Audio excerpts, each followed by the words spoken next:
इस वीडियो से हम पावर शेयरिंग चैप्टर के अलग अलग टाइप्स को समझेंगे और हम ये भी जानने की कोशिश करेंगे कि किसी कंट्री में पावर शेयरिंग कितने तरीक़ों से किया जाता है। तो प्रीवियस वीडियो में हमने पढ़ लिया था कि एक कंट्री में पावर शेयरिंग अलग अलग तरीक़ों से होता है। जैसे बेल्जियम में हमने सीखा था कि वहाँ पर पावर को अलग अलग लैंग्वेज बोलने वाले लोगों में बांट दिया गया, वो भी इक्वली बांटा गया। इसके वजह से जो बेल्जियम है वो पूरे दुनिया में एक मिसाल है। दूसरी तरफ हम श्रीलंका का अगर उदाहरण देखें तो वहाँ पर पावर को मेजॉरिटी ग्रुप ने अपने पास रखा और माइनॉरिटी जो थे वहाँ पे उनका उन्होंने अच्छे से रिस्पेक्ट नहीं किया, उनके कल्चर का रिस्पेक्ट नहीं किया, जिसके वजह से श्रीलंका में बहुत सिविल वॉर हुआ। अब हम समझेंगे कि किसी भी कंट्री में पावर को कितने तरीके से शेयर किया जा सकता है। तो हम स्टार्ट करते हैं पावर शेयरिंग के टाइप्स को। पुराने समय में लोग ये मानते थे कि पावर जो होता है उसको शेयर करना अगर हो तो वो एक सेंट्रल पॉइंट पे ही होना चाहिए, यानी कि एक जगह पे पूरा का पूरा पावर होना चाहिए या किसी एक इंसान के पास पूरा का पूरा पावर होना चाहिए। तो इससे हम क्या समझते हैं? इससे हमको ये समझ में आ रहा है कि पुराने समय में जितने भी देश होते थे वहाँ पर राजा महाराजाओं का राज होता था, क्योंकि लोगों में भी यही मान्यता थी कि अगर एक इंसान के पास ज़्यादा पावर होगा तो वो कुछ ज़्यादा अच्छे से उनकी भलाई कर सकते हैं। लेकिन धीरे धीरे जब मॉडर्न एरा आया, डेमोक्रेसी बनने लगे, लोग अपने राजा को या अपने नेता को खुद चुनने लगे, तो ऐसे में समय बदलने के साथ साथ लोगों की जो थॉट प्रोसेस थे उसमें भी चेंज आया। और अब के समय में जो मॉडर्न डेमोक्रेसी है इसमें हम पावर शेयरिंग के 4 तरीक़ों को देखते हैं। पहला होता है हॉरिजेंटल, यानी कि एक ही लेवल पे अलग अलग डिपार्टमेंट बना देना और सारे डिपार्टमेंट को पावर बांट देना। जैसे कि मान लेते हैं इंडिया में हेल्थ मिनिस्ट्री है, डिफेंस मिनिस्ट्री है, होम मिनिस्ट्री है, ये जितने भी मिनिस्ट्री हैं वहाँ पर पावर को बांट दिया गया है। तो इससे क्या होता है कि पावर किसी एक के पास रहता नहीं है, सब में अलग अलग लोगों के पास अलग अलग डिपार्टमेंट में अलग अलग पावर्स होते हैं और वो उनका इस्तेमाल करते हैं। इससे बैलेंस बना रहता है। दूसरा होता है वर्टिकल, या फिर इसे फेडरल भी बोलते हैं, यानी कि इसमें एक लेवल पे नहीं बल्कि जैसे सेंट्रल गवर्नमेंट को कुछ पावर है, स्टेट गवर्नमेंट को कुछ पावर है और फिर उस स्टेट में जितने भी लोकल गवर्नमेंट है वहाँ पे कुछ पावर है। तो स्टेज बाय स्टेज वहाँ पे पावर को बांट दिया जाता है। तीसरा होता है सोशल ग्रुप्स में बांटना। हम जानते हैं कि एक कंट्री में अलग अलग सोशल बैकग्राउंड के लोग रहते हैं, उनकी एजुकेशनल बैकग्राउंड अलग होती है, उनका कल्चरल बैकग्राउंड अलग होता है। तो ऐसे में जितने भी सोशल ग्रुप के लोग हैं उन्हें कंट्री की कॉन्स्टिट्यूशन में एक अधिकार देना और उन्हें रिस्पेक्ट देना, जिससे कि उनके इंटरेस्ट में जो भी चीज़ें हैं जिससे उनका वेलफेयर हो सकता है तो सरकार उनकी बात सुने, उन्हें इतना राइट देना। तो इस तरह से सोशल ग्रुप में भी बांटा जा सकता है पावर को। Fourth one is pressure group and movement. तो हम जानते हैं कि दुनिया में अभी जो रिसेंट डेमोक्रेसीज़ हैं वहाँ पर जो पावर है उसको पॉलिटिकल पार्टीज़ को दिया जाता है एक समय तक, जैसे 5 साल तक भारत में, और उसके बाद फिर से इलेक्शंस होते हैं और उन इलेक्शंस के बेसिस पे फिर से एक नई पॉलिटिकल पार्टी जो है गवर्नमेंट को तैयार करती है। तो इससे हम ये समझ सकते हैं कि जो पावर शेयरिंग है वो पॉलिटिकल पार्टीज़ के बीच में भी होता है, साथ में कई सारे मूवमेंट होते हैं कंट्री में, जैसे कि नर्मदा बचाओ मूवमेंट है और तरह तरह के मूवमेंट होते हैं। तो इससे क्या होता है कि जो मूवमेंट हो रहा है उसको भी सरकार को सुनना पड़ता है, उनमें भी पावर होता है कि वो अपनी बात को रख सकते हैं और सोसाइटी में चेंज ला सकते हैं, किसी का भला कर सकते हैं।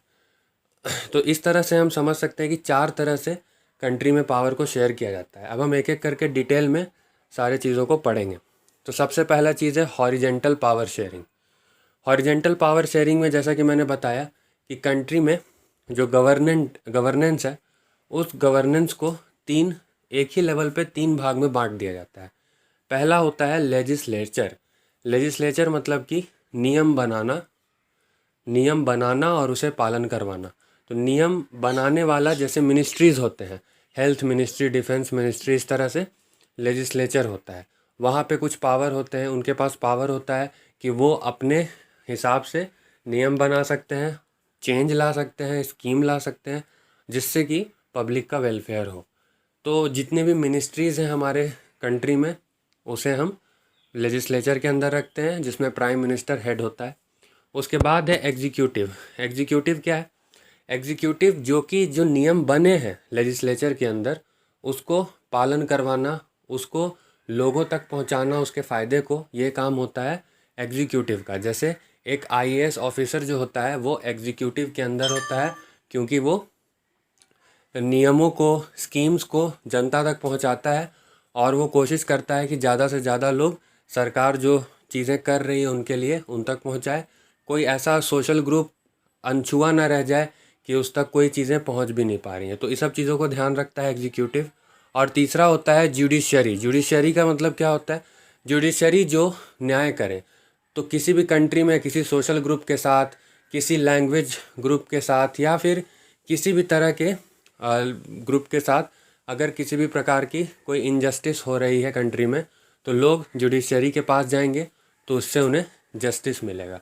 तो इस तरह से जुडिशरी बनाई हुई है। ये तीनों एक ही लेवल पे काम कर रहे हैं।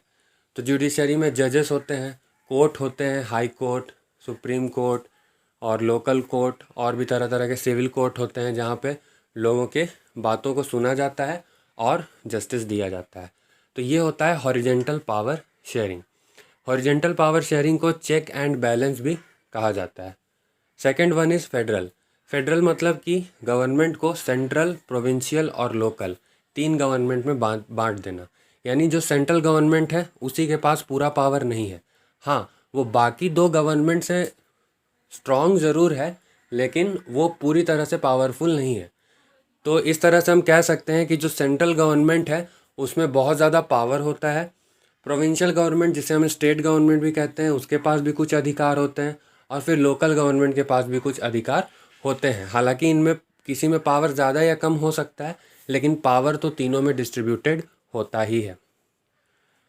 तो ये जो फेडरल गवर्नमेंट वाली बात है कि सेंट्रल, स्टेट और लोकल गवर्नमेंट में बांट देना, ये जो चीज़ है ये बेल्जियम में की गई। बेल्जियम के अंदर जो सेंट्रल गवर्नमेंट था उसमें लोगों को इक्वल जगह दिया गया, चाहे वो फ्रेंच बोलने वाले लोग हों, चाहे वो डच बोलने वाले लोग हों। सेंट्रल लेवल पे भी, स्टेट लेवल पर भी देखा गया कि सब पर इक्वली जो है उन्हें मौका मिले सरकार में, और लोकल लेवल पे भी इसी तरह से काम हुआ। तो बेल्जियम में इस चीज़ को फॉलो किया गया, जिसके वजह से वहाँ पर पीसफुल बना रहा वहाँ का सिचुएशन। लेकिन श्रीलंका में ये नहीं किया गया, वहाँ पे मेजोरिटेरियनिज़म अपनाया गया। तो मेजोरिटेरियनिज़म के वजह से वहाँ पे जो मेजॉरिटी लोग थे उन्होंने माइनॉरिटी को बहुत ज़्यादा सप्रेस किया, परेशान किया, जिसके वजह से वहाँ पे सिविल वॉर हुआ। तो फेडरल गवर्नमेंट दूसरा टाइप हुआ पावर शेयरिंग का। अब हम बात करते हैं सोशल ग्रुप्स में बांट देना पावर को। पावर को सोशल ग्रुप में बांटना यानी कि इसको ऐसा भी कह सकते हैं कि किसी सोशल ग्रुप को इतना अधिकार देना कंट्री में, जिससे कि वो अपनी बातों को रख सके और कंट्री में उनके वेलफेयर के लिए काम हो, जैसे कि बाकी सोशल ग्रुप के लोगों के लिए होता है। पहली चीज़ है कि जो वुमेन और जो वीकर सेक्शन है हमारे सोसाइटी का, वहाँ पर वुमेन को और वीकर सेक्शन के जितने भी लोग हैं, जिन्हें कभी भी ग्रो करने का मौका नहीं मिला पहले के समय में, वो पॉवर्टी में है, उनके पास अच्छी सैनिटेशन की फैसिलिटी नहीं है, वो अच्छे से रह नहीं पाते हैं, उनका स्टैंडर्ड ऑफ लिविंग बहुत कम ख़राब है। तो ये सब जो सोशल ग्रुप हैं, इन्हें रिज़र्व किया गया है सरकार के अंदर। सरकार अब जो है इन पर ज़्यादा ध्यान देती है, इनके लिए बहुत तरीके के स्कीम बनाती है, जिससे कि इन स्कीम का फ़ायदा उठा करके वो अपने जीवन को अच्छा कर सकते हैं। तो इस तरह से कई तरह के रिजर्वेशन भी इन्हें दिए गए हैं, चाहे वो फाइनेंशियल रिजर्वेशन हो, चाहे वो स्कीम के थ्रू उन्हें फ़ायदा पहुंचाना हो। दूसरा है कम्युनिटी गवर्नमेंट इन बेल्जियम। तो इसका एक उदाहरण हम कम्युनिटी गवर्नमेंट का देखते हैं, क्योंकि बेल्जियम ये समझता था कि कहीं ना कहीं जर्मन लोग या फ्रेंच लोग, जो कि आबादी में कम है, हो सकता है कि उन्हें प्रॉब्लम आए जो माइनॉरिटी में है। तो इसकी वजह से वहाँ पे कम्युनिटी गवर्नमेंट बनाई गई। छोटे छोटे गवर्नमेंट थे जो अपने वेलफेयर के लिए काम करते थे। तीसरा, भारत में हम देखते हैं कि जो कास्ट बेस्ड सिस्टम था उसके वजह से कई ऐसे सोशल ग्रुप थे जो कभी मेन स्ट्रीम सोसाइटी में आ ही नहीं पाए, उनका कभी एजुकेशन उन्हें नहीं मिला, वो पॉवर्टी में जिए। तो सरकार ने उन पर ध्यान दिया है और अब जो कैटेगरी वाइज उन्हें बांट दिया गया है, जिससे कि स्पेसिफिक उन पर ध्यान दिया जाता है और उन्हें तरह तरह से स्टेप्स ले करके, उन्हें फाइनेंशियल मदद करके, उन्हें एजुकेशन में आगे बढ़ा करके सरकार जो है वो काम करती है ताकि वो इम्प्रूव कर सकें। जैसे ST SC OBC ये जो कैटेगरी के लोग होते हैं इन्हें सरकार अलग से प्रेफरेंस देती है, जिसकी वजह से वो सोसाइटी में आगे आ सकें और एक इक्वालिटी जो अचीव करना होता है वो अचीव हो सके। चौथी चीज़ है कि पावर को पॉलिटिकल पार्टीज़ में बांट देना। तो हमारे जो इंडिया में पॉलिटिकल पार्टी जो है वो 5 साल तक रूल करती है, जिसको जनता चुनती है इलेक्शन के थ्रू, और वो फिर 5 साल तक काम करते हैं जनता के लिए। तो इस तरह से हमारे कंट्री में मेजरली 3 पार्टीज़ हैं, या फिर उन्हें कहें 3 अलायंस हैं। अलायंस का मतलब क्या होता है कि बहुत सारे छोटे छोटे पार्टी मिल करके एक अलायंस बनाते हैं, एक ग्रुप बनाते हैं। तो जैसे UPA है जिसमें सबसे मेजर पार्टी है कांग्रेस, उसी तरह से NDA है, ये भी एक अलायंस है जिसमें जो मेजर पार्टी है वो BJP है। और फिर है लेफ्टिस्ट अलायंस, इसमें भी बहुत सारे मेजर पार्टी और माइनर पार्टी हैं। तो बेसिकली पॉलिटिकल पार्टी को पावर दिया जाता है 5 साल के लिए और वो फिर लोगों के लिए काम करते हैं। तो ये एक अलायंस को भी दिया जाता है पावर। उसी तरह से यहाँ पे एक वर्ड होता है कोलिशन। कोलिशन का मतलब क्या होता है, जब एक पार्टी दूसरे पार्टी के साथ मिल करके इलेक्शन लड़ती है तो इसे कहा जाता है कोलिशन गवर्नमेंट। तो कोलिशन में बहुत सारे पार्टीज़ मिल करके इलेक्शन को लड़ते हैं।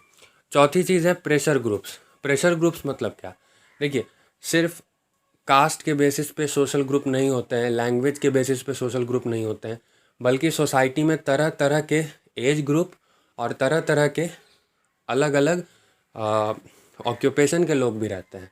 तो वो लोग भी अपना ग्रुप बनाते हैं। जैसे किसान का एक ग्रुप है, स्टूडेंट का ग्रुप है, उसी तरह से बिजनेसमैन का ग्रुप होता है।